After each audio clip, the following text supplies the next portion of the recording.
Hey, welcome to the Connected Mom podcast, where we have real conversations helping you to connect more deeply with God, more empathically with your fellow moms, and more intentionally with your child. I am Becky Harling, your host, and I am excited about today's conversation because, for those of us that are now empty nesters, mothering is still a thing. However, it looks a lot different than it did when we had our kids in our home. And sometimes that stirs up a lot of emotions for us as empty nesters. And so we're going to dive into that conversation today. My guest is my friend Jill Savage. She is the author of 12 different books. She was the founder of Hearts at Home. That was a huge conference that ran, I think, until 2017. And now she has her own podcast, and you're just going to love her. So for those of you moms where your kids are no longer in the home, I want you to lean in and listen, because this episode is going to be filled with wisdom that I know you need. And so welcome, Jill. It's delightful to have you here. Oh, thanks for having me, Becky. It's so fun. And so, okay, before we get into the nest being empty, tell us about when your nest was full. I mean, how many kids do you have? Tell us about your family. Yep, 5 kids, That's four a lot. biological. It is a lot. Four biological, one adopted. They ranged about 13 years age difference. So I said at different points, I had one in preschool, one in grade school, one in junior high, one in high school, and one in college. I was potty training and driver's training at the same time. That deserves some kind of like award. There should be a I certificate or know. degree for that, right? I Because those are the agree. two hardest stages, potty training and driver's training. Both give moms a lot of anxiety. So, yeah, yeah. So, 5 kids is a lot. I mean, we had 4 kids, and I remember there were nights where Steve and I would lay in bed and he would lean over and he would sigh and he would say, Becky, 4 kids is a lot. And I would say, I know, babe, but we're doing it. And, it's going. And we would pray over, and we loved the whole adventure of it. But, some nights you definitely do go to bed exhausted. And then, for some parents, they're like, okay, in a few years, it's just going to be my husband and I. It's going to be like a second honeymoon. So, but then they get there and there's a whole host of emotions. So, what was that transition like for you? Because really I had been actively parenting. I think when I figured it out, it was like 34 years or something like that, by the time the last one left. And it's a long time, right? And so on one hand, I was like, okay, I'm looking forward to actually just kind of having my own life, not having the weight of the daily parts of parenting, not carrying that weight. So on one hand, I was looking forward to it. On the other hand, it was all I knew. I mean, Mark and we got married when I was 19. We had our first baby when I was 20. That's all I had been doing. And so I really thought, am I going to be okay? And here's the thing. Here's what happened for me. So our youngest son left the nest. Literally, he graduated from college December and got married 2 weeks later. So he graduated midterm Wow. and Yeah. then got married.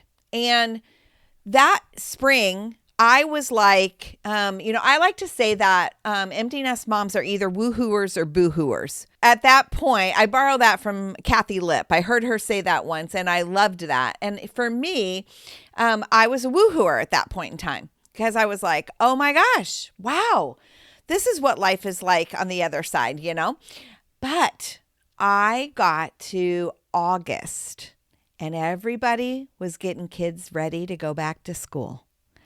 And I didn't have anybody to get ready to go back to school. And that's when it hit me, Becky.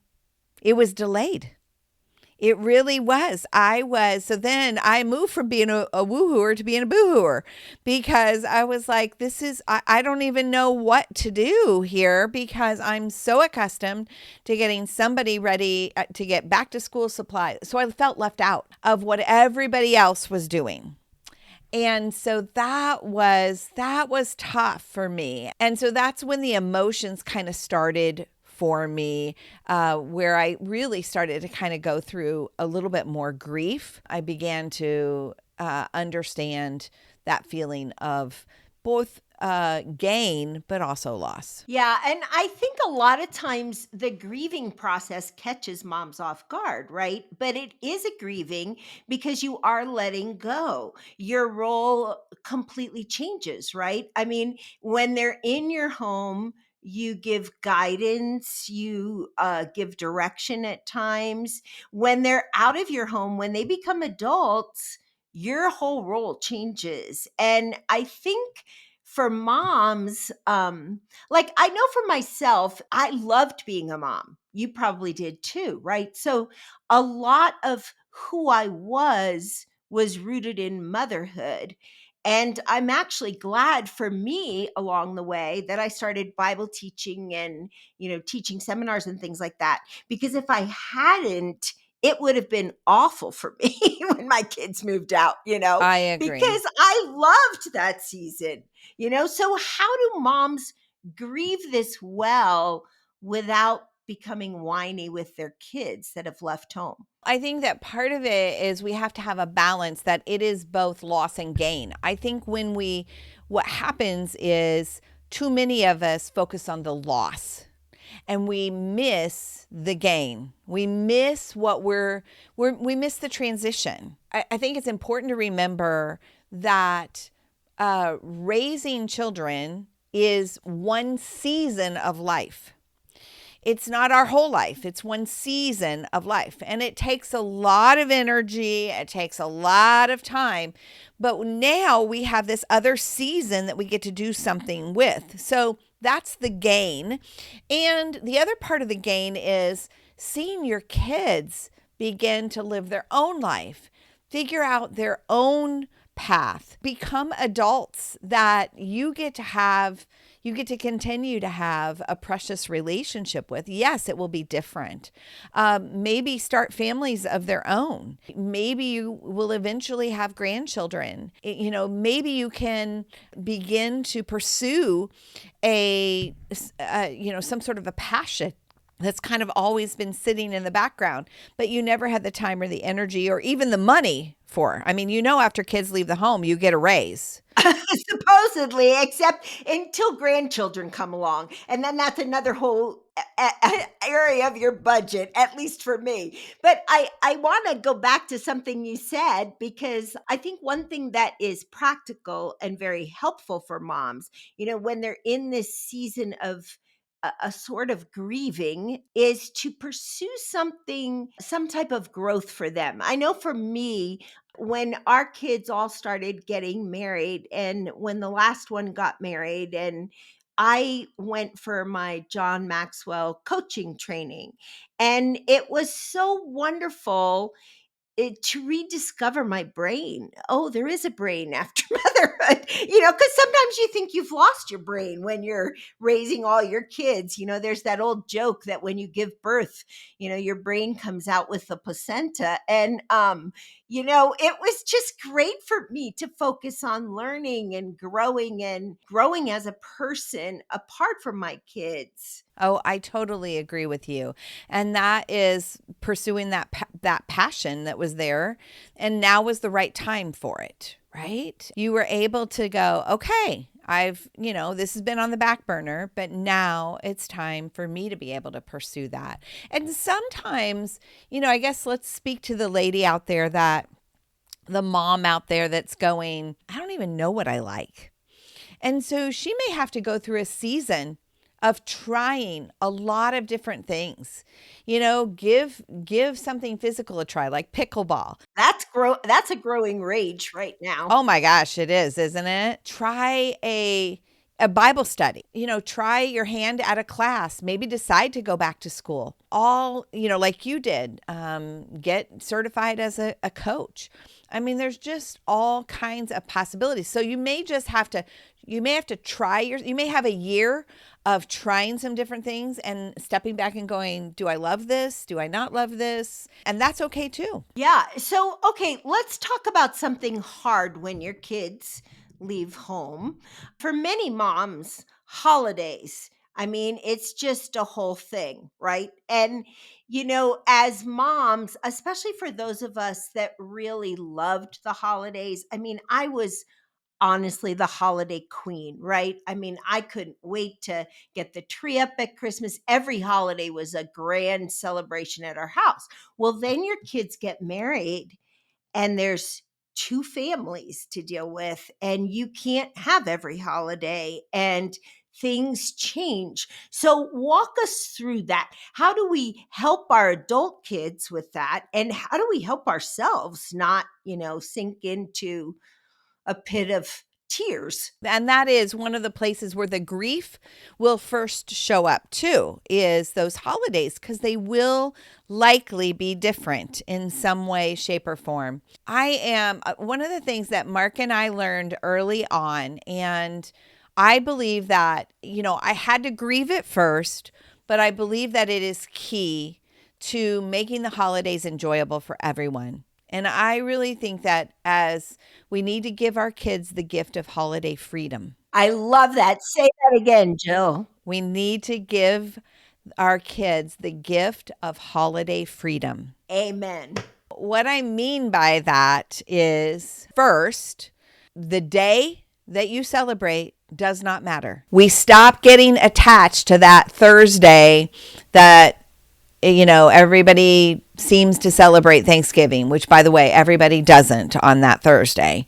And so maybe you do it the Friday after, maybe you do it the Saturday after. Same with Christmas. Yes, I know Christmas morning was precious and I know it was magical and all of that. But maybe Christmas looks like a quiet day for you if you're a single parent, for you and your husband if you're married, and the family gathers at another time. So that is the first part of it, is change your expectations of what that holiday is going to look like and when it's going to happen. The when isn't nearly as important as your kids get older, because they do get pulled in so many different ways. But the second part is that we also need to give the gift of holiday freedom, that if they can't figure out a way to make it, then we have to be okay with that. We have to recognize that they are managing all the demands on their life. They are managing their energy. They are managing the dynamics of their family as they start to have children. They're managing all of that. And there may be years that they have to say, I wish I could be there, but we just can't make it this year. And man, that's hard for us.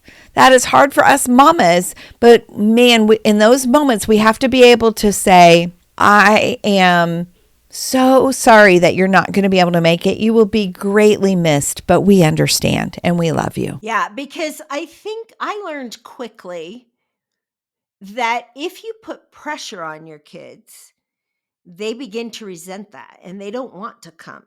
So, the best thing I say to my kids is, hey, I want you to feel invited to this, but not pressured, because I realize you have your own kids, you have the other side of the family. And for my kids, if they feel pressured, they want to back up. And that's just a truth in life. And so we have to be careful of that as moms, because yeah, you adore your kids and you want to be with them. And I get that. And you may want things to be quote unquote fair, either with the in laws, or if there's a divorce situation, you want it to be fair between, husband and wife and all of that. But just be really careful, because when you put a lot of pressure on your kids, you're going to get pushback and you're going to get resistance to the very thing that you really want. I'd like to say invitation without expectation. That's great. Invitation without expectation is huge for your kids. Okay, let's talk a little bit about idolatry. Now, to those of you listening, you might be like, wow, Becky's out in left field.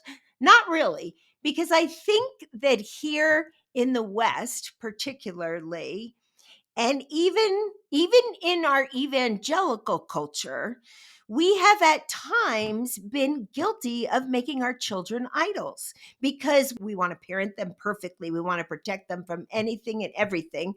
And they have become the center of our lives. But that is not biblical, is it, Jill? No, it isn't. So in my Empty Nest Full Life book, I split it into two parts, and I split it into the things that we need to let go of and the things that we need to hold on to. And in the things that we need to let go of, we need to let go of our idols. And that is when we have utilized our kids primarily to feel good about ourselves. And so they're like if their behavior is good, if their choices are good, then we feel good about ourselves. And let me tell you, as they become adults, you will have moments, even the best of us have moments where we go, I didn't raise you that way, right? And so if you have your self-worth wrapped around the choices that they're making, then that is an idol. And so we have all kinds of idols with our children, because what happens with an idol is we worship it, right? We worship it instead of worshiping God. Like it becomes bigger than God. And so some of the idols that I think empty nest mamas struggle with is worry. Well, how is worry an idol? Well, worry is the worship of our circumstances. And so it becomes an idol. I think that we try to control, and control becomes an idol. Obviously, our identity, as I already said, that becomes an idol. And, here's the thing. We wrap if our kids are making good choices and maybe they have good jobs, we feel good about ourselves. But if our kids are making bad choices or they're struggling, then we often feel bad about ourselves. And that's when we know that we are dealing with some idols in our life. We really have to let go of those. Yeah, I think there has to be a bit of differentiation. We talk about kids differentiating from parents when they grow up and move out of the home. But as mamas, we need to do some differentiation too, right? Where we are not, where my child's fears are not my fears per se, where my child's troubles are not necessarily my trials. I can pray for them. And I hope you do. I think that's one of the greatest gifts we can give our kids. But we can't be so enmeshed with them that every time they have a worry, we have a worry, right? So, and we need to keep our focus on worshiping God and drawing our deepest sense of self from Him, because it's only His love completely that can satisfy us. So, as your kids become adults and move out, how do we love them well? How do we cultivate the type of relationship we want with them, Jill? Every kid is different. I think it's really important to understand that because, some of your kids you may talk to on a regular basis. Some of your kids you may, my daughters I talk to several times a week. I have one son that I talk to about once every 2 weeks, another one that I talk to about once every 3 weeks, and another one that I talk to about once a month. And and that's all normal. Like that's normal for them. Right? And so part of it is being okay and getting rid of expectations that connection needs to look a certain way. Because again, then we get into that pressure thing. And so it's also making ourselves available, but not enabling. That's a piece of it. And then I would say another one is stepping into their world, getting to know their world a little bit more, not expecting them to always be coming back home, but for you to step into their world. We have a son that lives in Australia. He has been there now 6 years.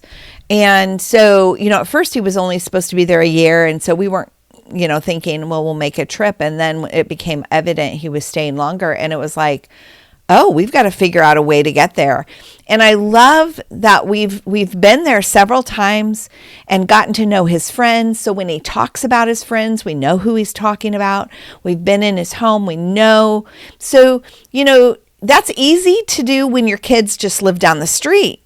But sometimes when they live across the country or they do live internationally, it's not as easy. And so we have to do things to step into their world. I love that you brought that up. I know for me, Jill, in this season of life, right, all my kids are adults. We have 4 kids, married, and 14 grandchildren. And I am learning to treasure each moment, right? So my 3 goals is to listen well in this season, to love them well, and to pray well. And so I keep reminding myself of those 3 goals. So when a daughter calls and is telling me something, I want to give them my undivided attention, and I want to really listen well, not to advise because they would hang up, just to listen well, and to affirm and to know what's going on in their world and to love them well, to understand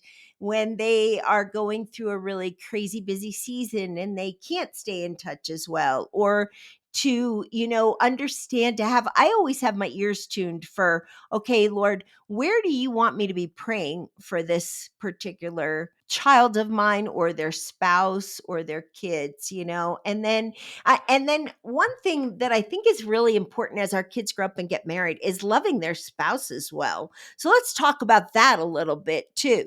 How have you learned to love your kids' spouses well? Well, I'll tell you, one of the things that I think, and this like indirectly loves your spouse as well, is, you were talking about praying, and you also said not to share your opinion. Man, a lot of moms struggle with that because, hey, we've leveraged our opinion about their life for 20 years. And now we can't. No, we can't. We cannot. And so part of that is recognizing if they ask, by all means, we can share wisdom, we can share our thoughts. But if they don't ask, then what I like to say is we need to pray, don't say. We need to pray, don't say. And that becomes a part of also loving their spouse well. Because that spouse, there's nothing more frustrating than the spouse to know that their partner is frustrated with a meddling mother, a mother that can't keep her opinions to herself. So that is a place and a way that we can love our kids' spouses well. I think another way is, just really getting to know them as a person, learning a little bit more about who they are, engaging in understanding their world, their upbringing, their dynamics, and then just serving their family well. We started something that probably about 2 or 3 years ago. We decided that we were going to start taking each of, so we have, 3 married kids. And so 3 of our 5 are married. And then we have 6 grandkids. And so we decided that Mark and I decided, and they all live near us except for our son that lives in Australia. We were like, you know what? For their birthdays, let's take them out individually for their birthdays. So we do that with our son-in-laws and our daughter-in-law. Where we take them out and just get to know them one-on-one. That's kind of unique. And honestly, at first it felt a little odd that we were doing that without our, their spouse, our daughter, our son. But it really has proven to be a great way to have some good conversation with them and get to know them even more as a person. Yeah, I love that idea. And, one of the things that Steve and I have done is we've tried to build up and really affirm each. My kids call them the Marians. So, they'll say, oh, the Marians are all smarter than us, or the Marians, and the Marians are wonderful, and so we always rave about them. We say, hey, I am so thankful you married so and so, and I am so grateful for you, and I love you so much. And, my husband still calls his three daughters princess. So he calls his daughter in law princess, and he'll say, hey, princess, how are you? And we just want them to know how loved they are and that we appreciate them. I don't know what it was like for you, Jill, but when I got married to my husband, my mother was very challenging with him. And I vowed to the Lord that I would not be that way. So, anybody that married into my family, I wanted my kids to know I love your spouse. I have prayed for your spouse for you and love your spouse. And I will do everything I can to build that up.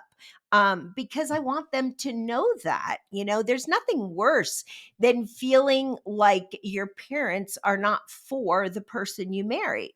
I mean, that's going to pull your kids' marriages apart. And think about it. At the end of the day, you don't want your kids to have to go through divorce. So do everything you can to build them up, right? Absolutely. And then when they start having children, that brings another whole dynamic into it. And I love being a grandmother. I mean, anybody that knows me knows I talk about my grandchildren probably more than anything in the world. In fact, when I became a grandmother, I told my kids very boldly, you are now the B team. The grandkids are the A team,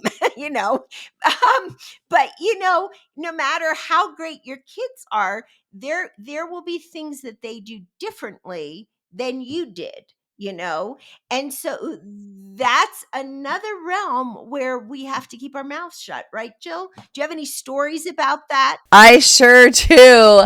It's so interesting because when our granddaughter, one of our granddaughters was born, our daughter and her husband lived in Texas. We live in Illinois. And our daughter had asked us to come about 2 weeks after the baby was born. She was premature, and so she said, could you come 2 weeks after? And I was in church right after Marie was born, and somebody walked up to me and they said, oh, are you headed out to Texas this week? I saw that Erica had the baby. And I said, no, Erica has asked us to wait a couple of weeks, and then we're heading out there. And I'll never forget what she said. She said, well, didn't you tell her it's grandmother's prerogative to be there? I walked away from that conversation and I thought, wow. And I really kind of mulled that quite a bit. And both of my daughters had told me kind of horror stories of some of their friends where the mom would come in and take over. The mom would not put the kids to bed at the time that, if they were keeping the kids overnight, it started to cause issues in the relationship. And then the grandma's going, my kids are keeping the grandkids from me, when the reason is she operated under grandma's prerogative instead of honoring the way that this new family was operating. And so I remember walking away and thinking, there's never grandma's prerogative. There's mom and dad's prerogative. Yeah, and we have to respect our kids' boundaries, and it's so important as they become adults. Well, we are almost out of time, Jill, but I want to hear from you. What is your favorite verse to pray on behalf of your kids or your grandkids or both? My favorite verse is honestly Philippians 4:13, which is, I can do all things through Christ who gives me strength. But I like to pray that for my kids and my grandkids, that they will remember that God is their strength, that they they can do probably more than they realize they can do, and that they will come to understand that He is the gap filler in their life, that they will come to know Him as their Lord and their Savior. And so that one is a favorite of mine. I love that. Hey, thanks so much, Jill. This has been an amazing conversation. I feel like we could go on for hours talking, but we won't keep our listeners quite that long. But, moms out there who have been listening, this conversation was so important for those of you who are either empty nesters now or you're getting ready to be an empty nester. And I hope that you wrote down some of the amazing things that Jill said, about giving your kids the gift of freedom on the holidays and just really loving them well, not giving them advice but praying for them, and maybe prioritizing personal growth in your own life as you become an empty nester so that you have something other than just your kids in your life. So I hope you've enjoyed this conversation today, and I hope you'll join us next week for another conversation where we'll help you connect more deeply with God, more empathically with your fellow moms, and more intentionally with your child. And hey, if you liked today's episode, would you share it? And Jill, before we close, really quickly, where can our listeners get in touch with you? They can find me on my website, which is jillsavage.org. And I also have a special website for empty nesters, and that is emptynestbook.com. They can learn there about the book. They can learn about the mom retreat that I do for empty nest moms. They can learn about all the resources I offer for empty nest moms. Well, that is great. We will have all of that in the show notes for you today. So thanks again for joining us, and we'll have another conversation next week.